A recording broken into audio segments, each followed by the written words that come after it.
Neste 17º domingo do tempo comum, a liturgia da palavra nos propõe um tema muito interessante para a nossa reflexão, que é justamente o tema da oração. De início eu quero dizer que por vezes as pessoas fazem uma diferenciação entre a oração e a reza. Inclusive há aqueles que dizem que uma grande parte dos católicos só rezam. E os nossos irmãos evangélicos e também alguns movimentos neopentecostais dentro da Igreja Católica, como por exemplo a Renovação Carismática, essas pessoas oram. E de forma equivocada pensam que a reza é uma coisa de menor importância, porque a reza parece ser um tipo de oração em uma fórmula fixa que exige apenas a memoração, ou a memória e a repetição. As pessoas memorizam o credo, memorizam a Ave Maria, memorizam a Salve Rainha e memorizam inclusive a oração do Pai Nosso. Se não tivesse importância a reza, Jesus não teria ensinado. O importante é que nós saibamos e compreendamos que orar, que rezar, significa como fez Abraão. Significa estar na presença de Deus. O mais importante é isso. Se nós memorizamos fórmulas, devemos repetir cada palavra com o maior respeito, com a intenção profunda de querermos meditar cada palavra que nós estamos reproduzindo e repetindo. Se a nossa oração é uma oração espontânea, que nós realmente nos deixemos mover pelo Espírito Santo para que possamos estar na presença de Deus. Abraão estava na presença de Deus, estava fazendo uma oração de súplica em função da ameaça de as cidades Sodoma e Gomorra serem destruídas por conta dos excessivos pecados que estavam cometendo. E Abraão se utiliza desse recurso, diz ao Senhor Deus: ora, mas essa multidão toda, será que no meio dela não há ninguém justo?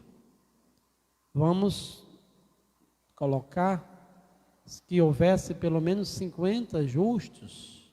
Assim mesmo, a cidade não seria poupada, essas cidades, por conta da justiça dessas 50 pessoas.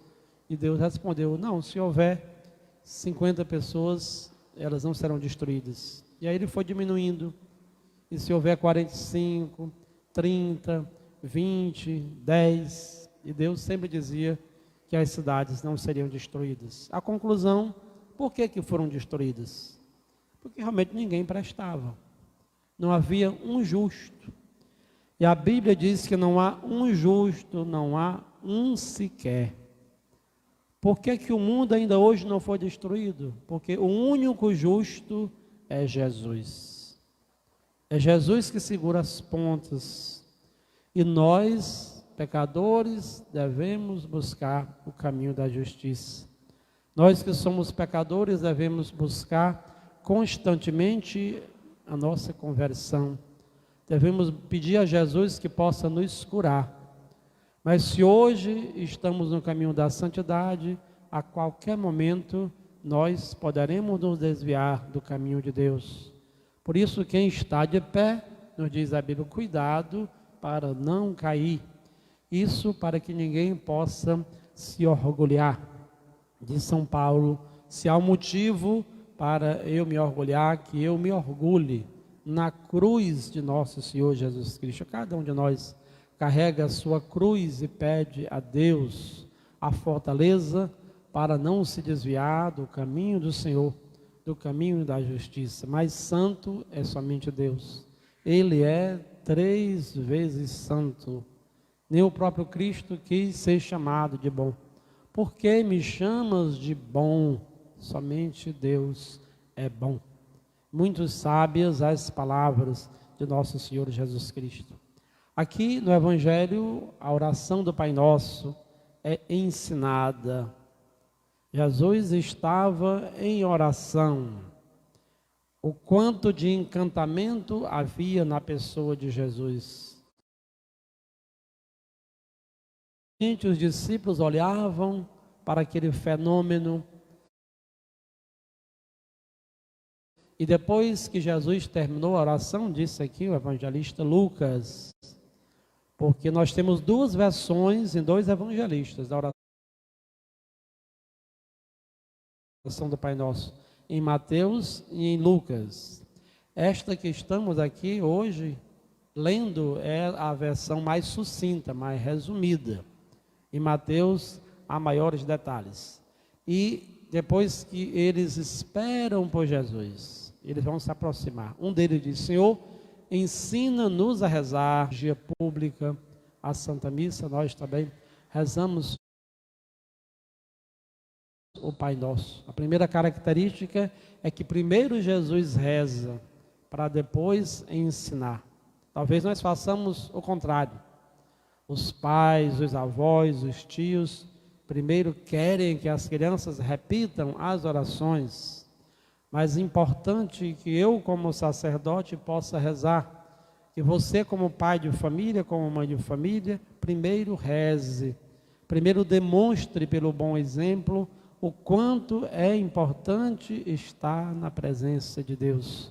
E assim as crianças vão se encantar. Vai surgir no coração das crianças essa necessidade de também aprender a orar, e também aprender a rezar. Não basta apenas ensinarmos se nós não rezarmos. Não basta falarmos de Deus se nós não falarmos com Deus, se não estivermos na presença de Deus. E quem ora, quem reza, sempre é uma pessoa diferente. Sempre transparece amor, ternura e bondade em todos os seus atos. Eu tinha uma grande amiga que trabalhava comigo, que ela dizia que não sabia rezar. Padre, me ensine a rezar, porque eu não sei rezar. Só que eu via que era uma mulher de muita bondade, de muita misericórdia, de muita caridade. Sempre estava fazendo alguma campanha para ajudar os pobres. Eu lembrei daquele cântico antigo que diz assim: a melhor oração é amar. Se não sabes amar, tu não deves orar. A melhor oração é amar. Não podemos ficar atrelados a uma forma fixa, não podemos invejar alguém que passa horas e horas diante do Santíssimo Sacramento. É belíssimo tudo isso. Existe a oração de contemplação, mas existe a oração de ação. Quando percebemos a presença de Jesus sofrido e humilhado na vida dos mais pobres e necessitados. De nada adiantaria horas e horas diante do Santíssimo se o nosso coração está feito uma pedra e não abrimos a mente nem as mãos para ajudar aqueles que precisam de nós. Outra característica, depois que Jesus termina a oração, ele continua dizendo: pedi e recebereis, buscai e vós encontrareis, batei a porta e ela vos será aberta. E assim Jesus continua ensinando. Se alguém está em casa, de repente chega uma visita de madrugada, não tem uma comidinha para oferecer, vai lá à casa do amigo, do vizinho, pedir alguma coisa, pede pães. Mas a pessoa já está com as portas trancadas, com os filhos, está dormindo, e ela se sente incomodada com isso. Dada a pertinência, dada a insistência, ele vai terminar ajudando. O que nos ensina esta palavra? Será que Deus não sabe das nossas necessidades? Será que é por conta dos nossos gritos, dos nossos barulhos, da nossa insistência, que Deus vai nos ensinar ou nos atender? A oração é uma escola de humildade, irmãos e irmãs. Quem ora, quem pede, quem aprende a pedir, se torna uma pessoa humilde. Vivemos no mundo de hoje em que os pais querem dar tudo aos filhos. Às vezes os filhos nem chegam a pedir. Eu me pergunto qual é o sentido de você oferecer um celular mais caro para um filho que nunca trabalhou, que não sabe a necessidade de nada. Para que dar um iPhone para um adolescente? E acontece que as pessoas nem sequer pedem e não sabem também agradecer, não sabem agradecer. Eu lembro de uma história na minha própria vida, na minha história de vida, enquanto eu movi o mundo para ajudar uma pessoa, fiz até empréstimo no banco. O muito obrigado que eu recebi foi a pessoa olhar para mim e dizer assim: a posição de quem está dando é mais cômoda do que a posição de quem está recebendo alguma coisa. Se quisermos conhecer o quanto as pessoas são orgulhosas e arrogantes, observemos se elas sabem pedir, se elas sabem dizer um muito obrigado. E diante de Deus, nós precisamos ser humildes, precisamos crescer no caminho da humildade, porque quem pede, quem agradece, tem um coração humilde, um coração sensível para também ajudar as outras pessoas. Quantos pais hoje estão idosos, estão passando por necessidades financeiras, necessidade de carinho, de atenção, e aqueles filhos e filhas que tudo receberam, infelizmente, eles não podem contar com eles, porque receberam coisas, mas não receberam valores. E depois de tudo isso, quando Jesus conclui, deixa o Evangelho de Lucas, os ensinamentos a respeito da oração do Pai Nosso, ele diz uma coisa belíssima: qual é de vocês que é pai, que é mãe, que um filho vai pedir um alimento, um ovo, vai pedir um peixinho? Qual é um pai que vai dar uma coisa ruim para o filho? Vai dar um escorpião e vai dar uma cobra? Seria inadmissível.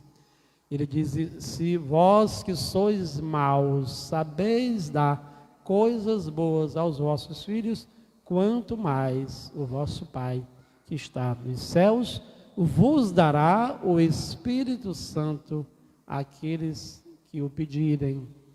Nós pedimos coisas, pedimos bens, pedimos saúde, pedimos que os filhos sejam bem colocados na vida, que estudem, se formem e tenham um bom emprego e sejam pessoas do bem na sociedade. É tudo muito justo o que nós pedimos, mas não devemos pedir coisas. Qual é o objeto da nossa oração, ou qual deve ser o objeto da nossa oração? O Espírito Santo de Deus. E a palavra diz que nós não sabemos o que pedir. Em outro momento o próprio Cristo diz: vós pedis, mas não recebeis, porque esbanjais os vossos pedidos em coisas que são inúteis, em coisas que são fúteis. E há inclusive pessoas que quando fazem os seus pedidos e não são atendidas, elas se revoltam contra Deus, elas deixam o caminho da igreja, elas não mais participam da Santa Missa, porque não foram atendidas.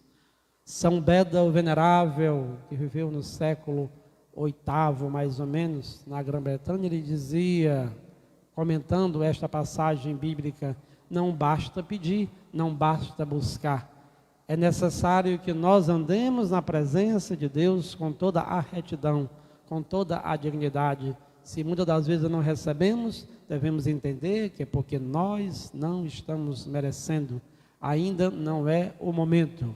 E ele complementa com aquela passagem de Mateus que diz: não basta dizer Senhor, Senhor, para entrar no reino dos céus, mas é necessário cumprir a palavra, é necessário obedecer ao Senhor.